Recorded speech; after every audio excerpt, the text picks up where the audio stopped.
All right, bingo. There we go. How are we, rock stars? Great to see everybody here today. Start rolling in. Great to see you. Great to have you. Happy Tuesday. Happy Training Tuesday. As always, here at ClickFunnels World, Funneltopia, as I like to call it. Gang, I'm excited about this one. This one today is something that Russell has talked about in all of his books. This one today is the most commonly talked about thing on YouTube amongst the gurus, because this one here today is unbelievably important. Today, we're going to talk all about buttons and some really great changes you're probably going to be able to make to your buttons right now today. So with me, as always, is normally our good friend Aaron, but today we have Matt King. Matt King is a funnel builder here at ClickFunnels. Aaron's feeling a little bit under the weather. Don't worry, he's doing a-okay, but Matt is with us today as a funnel builder of ClickFunnels to help talk about some buttons, some staple things that we do constantly, and some great changes for you guys to make to your buttons today. So Matt, how are you, brother? I'm doing good, man. It's an honor to be here. I know it's some big shoes to fill, so I'm sure that we'll make it happen. And I know buttons sound kind of whatever, but we're gonna make this awesome, and you guys are gonna be like, holy crap, this is gonna be amazing.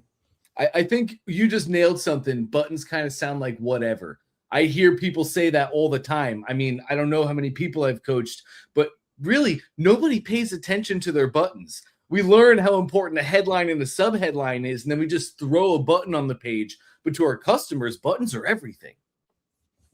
They're important. They're definitely going to make the difference between you literally getting a sale or not. So yes, you have to pay attention to what you're doing with them for sure. 100%. So we have some great things to check out today. I'm going to hand it over to you, Matt. Take it away. All right, let me get back over here on this page. So thank you so much, first of all, and we're going to talk a little bit about buttons, button mistakes, and these are button mistakes that they're common. You look at them and you think to yourself, "Whoa, why are we even talking about this?" But they're common. They're more common than you would think, and we're going to fix them. So the first one we call the submit ghost. So this is a page that we just kind of pulled up, and we're going to make this happen. So the first thing that I see, and I see this a lot. I've worked with a lot of folks in support and just looked at a page and went, why isn't this working? And it's very simple. You can actually see what these buttons, so we're going to look at this yellow button. We're going to get to the fact that it's yellow here in a little bit, but you can see what they're set up to do down in the bottom here. So it says it's going to the next funnel step. That's a ghost step, meaning it's just going to go to the next step. Now imagine that this is an order page and that we're trying to do an order. Most of the time you're going to have an actual order step or an order element. So you would go to your checkout like this. But I'm not going to talk too much about those here, but if you have it set up with the checkout element, it's probably going to work. But with an opt-in, you're going to have input elements. You're going to have a button like this. It's going to have to be set to submit. And if you don't set these to submit, if you set it to go to the next funnel step, it's not going to work. So that is a pretty common thing. So what you're going to do, you're going to come into the button settings, and you're going to come down to the where it says button action. And there's a lot of actions, guys. There's a lot of stuff going on in here. I looked at this right before we started coming, before they said, hey, you're going to go do training Tuesdays. And I was like, cool, what are we talking about? Buttons. So we come in here, and I was like, wow, there's a lot of stuff in here, probably more than I even would have imagined. But what you want to do is make sure that the submit order form, that is a fix right there for this particular issue. So if you get the submit button set correctly, it's going to submit the form. It's going to carry the opt-in information or the order information to the next page, and it actually transmits. It goes into ClickFunnels or ActiveCampaign or wherever you have it set up to go, and then things happen. That's what we want. We want things to happen. So we like things happening. Yeah. This is the difference between it working or not. So Matt really hit the nail on the head with that. And basically what it comes down to, gang, is anytime you're collecting customer information, whether it be personal information or financial, like on an order form, like he was talking about, if you're collecting customer information, you must submit it with a submit button. So here's a quick horror story that I want you to avoid. I was working with one of our challengers in the One Funnel Away challenge years ago. They had an existing business and an existing pipeline to plug this offer into. So they were expecting great success when they started, and they were starting with a lead magnet. So they ran thousands of dollars in ads, and they ran thousands of dollars in promotions amongst influencers and others. And they had tons of, it was over 10,000 people view the page and 0 opt-ins. And of course, as soon as I saw it, my heart dropped because I knew that's impossible. It's literally impossible to have that happen. So their funnel was not working. And of course, we went and we looked at it, and that button, it was set to goes to next step and not submit. So Matt, if you don't mind, can we show them that button was set to open the pop-up? Because it would open the pop-up. Can we go take a look at that pop-up? Yeah, you want to see how to set it to pop-up or the actual pop-up? No, let's just go look at the actual pop-up itself, because that's where we're actually collecting the customer info. Yep. Oh, yep. Good call. Good call. Right there. There it so is. Here we are collecting customer info, name, email, phone number. Anytime you're collecting info, that button right there must be set to submit. And the submit button has 2 functions, doesn't it, Matt? Number 1, it submits and collects the customer information. But number 2, it also takes them to the next funnel step. Yep. Bingo. So that is what we want our forms to look like, gang. So we never have any nightmare stories. And I'm not telling your story on a future Training Tuesday. Right. Yeah, we definitely don't want to hear any more horror stories than we have to. So no, we don't. No. Cool. So that was submit of a button. Absolutely perfect. And the button action that we need if we're collecting customer info. What else you got for me, Matt? Yeah. While we're kind of looking at this, I know we talked a little bit about the kind of the button. Sorry, the buttons. Actually, this one's pretty bright. So there's what's called the invisible hover. It's kind of an issue. It's not a huge deal, but it makes the page a little bit more dynamic. It makes it a little bit more interesting so that you can kind of see the buttons, kind of see what's going on. So there's a couple different things I'm going to talk about. One is the color, but I'll talk about that a little bit later. This particular situation is the hover states. So there are different states when you're looking at a button. If I can find where I put them, stand by. Where did I put them? Let me go to the button. Yeah. Anyway, there's different button states, and you should be able to have like a button hover state, like a clicked state, and a default state. As soon as I figure out where I put it, then I will show it. Maybe it's up in here. On this, we'll look at this one. Enabled, disabled, direct, override. There it is. All right. So if you come in here, you got your different button states. And you've got hover, you've got pressed. If you'll notice here, they're all yellow. They're just plain yellow. Like this is pretty obvious it's a button because it's bright yellow, but sometimes you'll have a button where it's not quite as common or not, it's not as obvious that it's a button. So you might want to come in and just make like a subtle change to the hover area. That way, when you're, somebody actually hovers over it, it actually kind of shows that it's changing a little bit. So you could put in the hover state, you might want to put like a little bit of a, maybe a little, in this, it might look good to have like a red hue around around it or something, right? And so, that's actually the text color. We'll do the border like that. Then it's going to give you a little bit of change in there. That way, when you hover over it, it changes a little bit. It just makes it a little bit more obvious and a little bit more interesting. Same thing with pressed state. You can do that and click, and then just when somebody clicks on it, it might change a little bit. Even the text could change a little bit to be a little bit bigger, right? And so it's just little subtle, slight changes for when you do something. So I could go into preview the page because you can't see it on the editor page, but when you hover over it, of course. Oh, wait. Oh, you were in the pop-up. Yeah, it was a pop-up, wasn't it? Did I change the button here? I got the submit. Okay, let me go back, change this to submit. That should be open pop-up like that. And then we're going to save that again and then go back here and try that once more. Okay, so we're going to open the pop-up and then we're going to come down here. So when you hover over it, you can see that changes.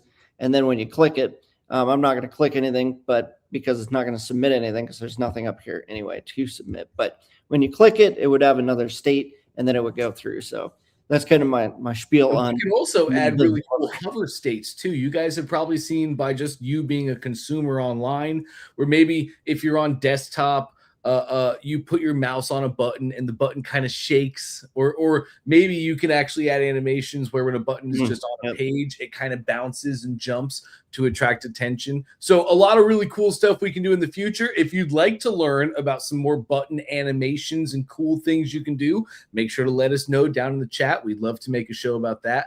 But for this one specifically, Matthew, I'll let you wrap that all up. Right. Well, here's what a couple of those animations are actually in here in the settings, in the advanced settings. Lots of different little things that you can do, things that I haven't even looked at in a while, but they're there. So that's that list looks bigger than the last time I saw it too. Yep. Yeah. The list. Yeah, the list looks a lot bigger than the last time I saw it. Yeah, there was a lot of stuff. I was kind of surprised. I was like, wow, there's a lot. Okay. Well, great.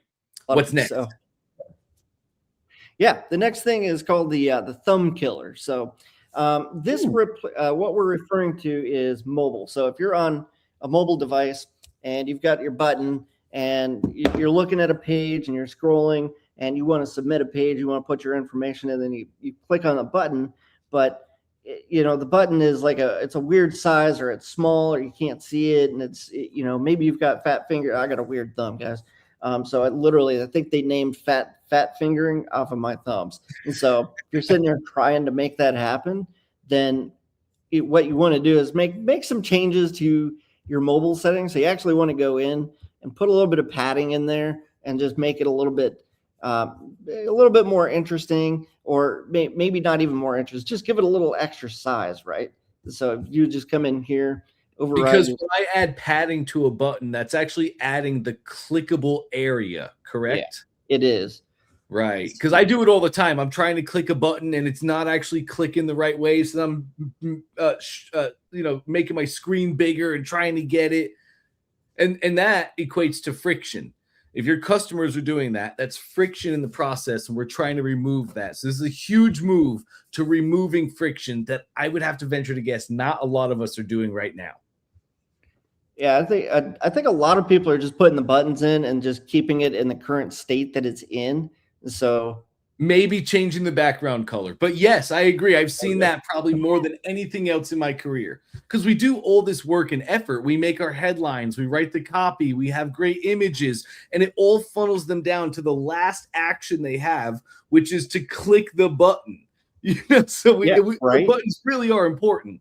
Yeah, and that fat fingering thing, it really annoys people, like just that are on their phone, like, dang it, why? And then they'll get mad at you, or as the business, because they can't click your button. So you want to make it simple, make it easy, make it legible. So the font size on your mobile, you want to go in your mobile settings and just change things like that so that it's big enough so that they can actually read it. That might be a little bit gawky and weird, but you get the idea what I'm talking about. So, but I'd rather have a gawky, weird button like that that's clear and evident for people to click. And when they click, it works and helps them do the thing.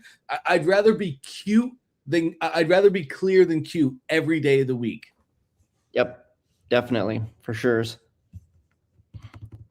That is. So that's that. Unless you had any questions on that, I can kind of roll right into the next. I don't think we have had any questions from the chat. It looks like everybody's following along. Lovely. Okay. I'm right with you.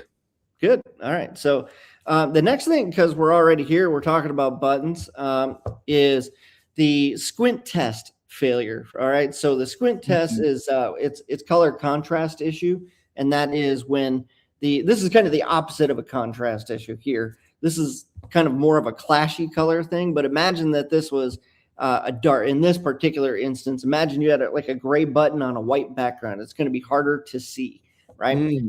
So you're going to be, is that a button? Do I even know that that's a button? Like you wouldn't even realize if that was like an off color, or in this case, maybe it was, maybe this yellow was like a kind of a darker. Yeah, let's make it like a blue, like an offset blue. Yeah, maybe. Let's see. Oh, I'm going to my custom colors here. Just make it like a darker. like you said, like a darker offset. I Yeah, don't know yeah, why something somebody would like that. want to do something like that, but imagine that was even now or something was the color or something, right? Yep. And then, of course, I mean, something like this, you'd probably want I to have see like a, this all the time. You're not far off, Matt. I see this all the time. yep. I mean, it's not too bad. I mean, you could still kind of tell, but it's not exactly obvious, so you're still going to go through here and be like, what is this? You know, Mhm. um, but if, make it something that, it doesn't have to be bright yellow on a dark blue background, but make it something that is obvious, something like that. It looks good on the page and people are going to hover over it. They're going to see it. You can put in the little hover effects and everything's going to look good on there. Right. So And it's got to you look. have, you have your brand guidelines to go off of, gang. So like, yes, highlighter yellow might not be a part of your brand. That might not be a color that you use. Maybe pink is a color, or blue, or green. Yes.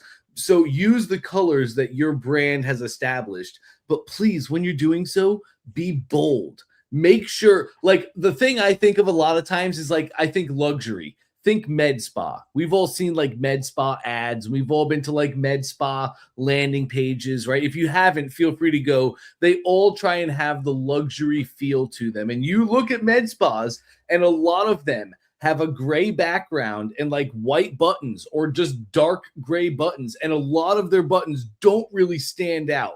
And maybe that's fine for like a homepage. But if you're running traffic and you're running funnels, we want our calls to actions. We want our buttons to be bold and to bright. And when I look at that green button standing there, my eye is drawn to it. It clearly says, click here to join. I know what I'm doing. We have to run our buttons like that. Yep. And if you really want to go for some advanced moves, you can get some, like, you can make your background graphic with some arrows in it that kind of subtly point towards the button. And so Yep. a lot of people do that. Jake Absolutely. does that. Russell Brunson does that. I know it's been done before. So Many times. yep. So you want to move on to the next one? Yeah, let's do it. All right. This is amazing. So I got one more major one, unless anybody else wants some cool ideas or something. But we have the what's called the lost upsell. So a while ago, I would say like 15, 20 years ago, the idea of the one-click upsell kind of came into play, where when you buy something, so imagine you went through this process, you opted in, you purchased something. I'm not going to build out an actual OTO or a one-time offer page for this particular setup, but the concept is the same. You might have a button for a one-click upsell, and that one-click upsell, same thing as before, like looping back to the first thing we talked about. You can have that button action accidentally set up for the wrong thing. You might have it set to nothing happens. You might have it set up to go to no link or go to, and it just goes directly to the confirmation page, which is going to do the same thing as nothing happens. So what you want to do on those upsell pages, because you're going to take somebody through that, you want to increase that average order sale, right? You want to make more money per sale as somebody's coming through here. So you're going to have an opt-in, you're going to have an order page, an OTO1, maybe an OTO2. And the quickest, easiest, most professional way to do it is with a one-click upsell. So you're going to make sure to, whatever you're selling, you're going to set that up, and you're going to give them the option to buy that by clicking on it one time. Now, here's a little kind of a gotcha on this. Imagine that this is an OTO page and that you're selling something, and that button is the yes button. So when they click on that, they're saying yes to buy, right? So where to go? So that one-click upsell. So I just set that to one-click upsell, but there's no products attached to this particular page. So you're going to edit the page. You're going to add your product, whatever it is that you're selling on here. We'll say, because there's a very convenient leak-proof water bottle sitting right here. I'm going to put that on there.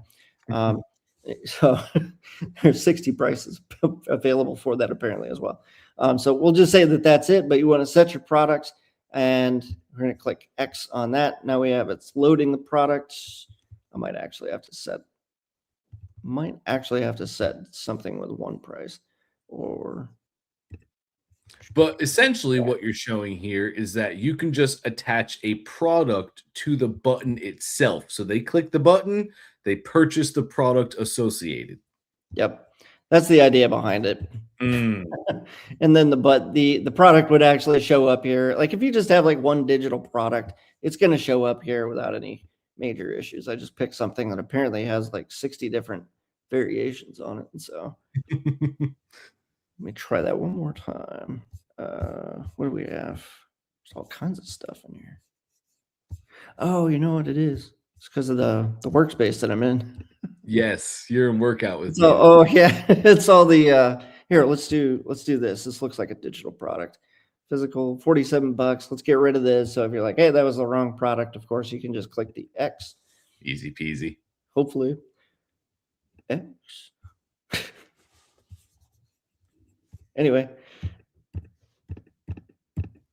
it should work, but you guys get the idea anyway.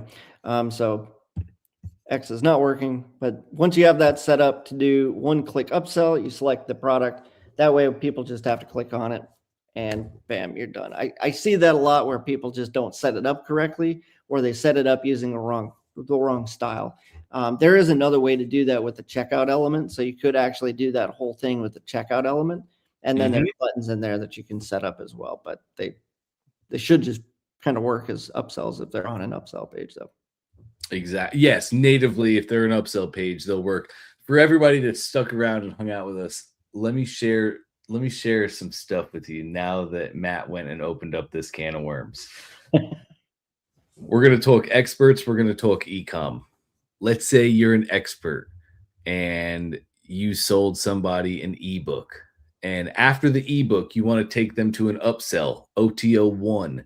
And OTO1 is going to be get the whole course that teaches you this ebook. But somebody says no to the course. With these OTO buttons, you can have an exit pop where if they say no to the course, you could offer them the micro version of the course. Again, putting more ways for them to buy products, more ways for them to say yes to you, increasing the AOV, because that is the power of a funnel. Funnels, in case you're new to this world, funnels, higher conversions, higher average order values, gives you leverage in a bazillion different ways. So that's on the expert side of things, right? And we can do those exit pops based on, do you want one-on-one coaching? No, I don't want one-on-one. Okay, exit pop to an OTO button that says, okay, you don't want one-on-one, but how about group coaching? Right? More ways to make sales, increasing AOV. Let's hop over to the e-com side of things. I'm selling, I'm selling supplements. Somebody buys my supplements, and then OTO1 should be Moss, more of the same, right? So somebody buys my supplements. Maybe they buy a 3-pack of my supplements on the order form. I take them to the upsell, and I say, Moss, hey, do you want 3 more? They say no. I open up a pop-up that now has 2 buttons. Okay, would you like 1 more or just 2 more? More ways to make more sales and revenues, increasing the AOV, gang. Those OTO buttons, I hope that articulates. I hope that made sense. Those OTO buttons are unbelievably powerful throughout your entire funnel. Yeah, I agree with that. They're definitely going to there's so many ways to set it up too. I've seen people put them in the pop-ups. So if they say no, it opens up the pop-up. Instead of having more than one page, you can just put your actual downsell in the pop-up. So you can actually turn your pop-up into a downsell and then stick that on the page as well. So you can get creative your with it. step that used to previously be a downsell can become another upsell, which also has another downsell embedded inside of it. Because here's the thing, we know from customer research, 3 OTOs is where you're really going to hit the limit of like, this is too much. I definitely see some people that have more than 3. There's still funnels out there that run 5 and 7 OTOs, and they still kind of work. But for the most part, the market gets angry after 3 OTOs. So if I can have each of my OTO pages also including the downsell embedded on it, we get leverage over customers, right? And this is how we do it. Leverage over competitors. My competitor is running the typical 3 OTOs, but my OTOs Each one of them has an upsell and a downsell right inside of it. So my competitor has 3 upsells available at all times, where I have 6, because each of my page has an upsell and a downsell on there. That's the kind of stuff that helps you really win in this world. Awesome explanation, Matt. I appreciate that. Yeah, I'm glad that you enjoyed it. And so so if I'm not mistaken, I think that's everything we planned on talking about with buttons today. Yes? yeah, unless you wanted to talk any other styling, round corners, little things like that or something. You, Matt, you hit the nail on the head. You mentioned earlier, you think a lot of times people just kind of take a button and just put it on the page. And I do think you're right with that. So let's just get back to foundations for 2 seconds to round out this call. Everything should come down to funnel hacking. Yep. So as you've seen these things today, the cool things you learned, and also there's more capabilities with buttons that you haven't learned yet. So after seeing this, you should go funnel hack. You should go look at your competitors, your 3 to 5 to 10 of the people you're trying to compete against right now today. And you should go look at all of their buttons. You should see what the common trends amongst all of their buttons are. And then you should implement that into you, because that's the best practice. They're not all doing the same things because it doesn't work. They're all doing the same things because it does work and it makes them money. One of the things we should be looking for, along with the color of the button, the size of the color, the typography of the color, like what fonts they're using on their buttons themselves. Also, any emojis and icons, like we have an arrow at the end of our button. You should pay attention to all of those things, as well as corners. If there's only one thing that you did, it seems silly, but we have seen a million split tests over the years where button corners make a difference in conversions. So you might have right now hard corners on your button, or you might have the kind of corners that Matt is showing right here. But as you go look and funnel hack your competitors, you might see that they all have rounded corners, or you might see they all have hard corners. So note those things as you're looking, as you're funnel hacking, as you're being observational. Note all of those things. And how do we make corners rounded in ClickFunnels? Yeah, the way that you're going to make them rounded, you're going to go into your button settings. If you don't see this one, I was actually able to make the corners straight edge on the left side and rounded on the right side. You can actually get that into it. But if you go into the settings there, and then you come all the way down to the bottom-ish, somewhere down there, should be corners as an option. So you're going to check that, and then you're going to come in here. And I've enabled, if you don't want to get that, intricate, you can disable the separate edges, and you can just kind of there it is, all one setting, one slider, and you can set it. So I would set this. It could be depending on your style, but if you're funnel hacking and you're funnel hacking somebody that has straight edge buttons, you might want to and you're in the same niche, the same market, and you know that those buttons are what other people in that niche are responding to, then you probably want to keep the same style. So you might want to keep that straight edge right there, right? But if it's more of a rounded one like that, then do that. If it's looks more like that, then do that. Or maybe you currently have exactly what your competitors are doing, but you've never split tested trying rounded edges. So feel free to run a split test and round the edges, and let's make sure everybody's doing what works best. Or maybe you find a golden nugget nobody knows about that increases your conversions. Exactly. Yep. And split testing is what I don't know if it was Russell that said it or not. Somebody said if you're not split testing, you're just a lazy marketer. Yes. Yep. Yeah, definitely make sure you're split testing. You got your colors, your corners, your color, the font, even the fonts, the words on there. There's all kinds of things, and it's too easy to run a split test with ClickFunnels. You might as well just do it. So. Yes, 100%. Maybe we'll have to append whoever said that. If you're not split testing in ClickFunnels, you're a lazy marketer, because it really is easy. Yeah. On that note, gang, maybe you'd like to learn about split testing in the future. If there's anything that you would like to learn about, and if you're new to the Training Tuesday series, I'd love to give you a soft nudge and just a gentle reminder. This show is by funnel hackers for funnel hackers. We want to know what you need to learn about. We hope for each of these episodes to help you take a step positively in the direction that you're going towards whatever goals and successes you hope to achieve in this world. We hope to bring you value every week so that you can level up, so that you can hit new hurdles, and we can help you over those. So any questions that you have, anything you would like to learn, we've had some really great things coming in lately. So just a gentle reminder, this is by funnel hackers for funnel hackers. If you want to learn anything about funnels or your ClickFunnels account, feel free to let us know. We have a list going and we love making these episodes for you guys. Matt, thanks for being with us today. Thanks for being with us today. I really appreciate your time. This was great. Yeah, this is great. Thank you for having me on, man.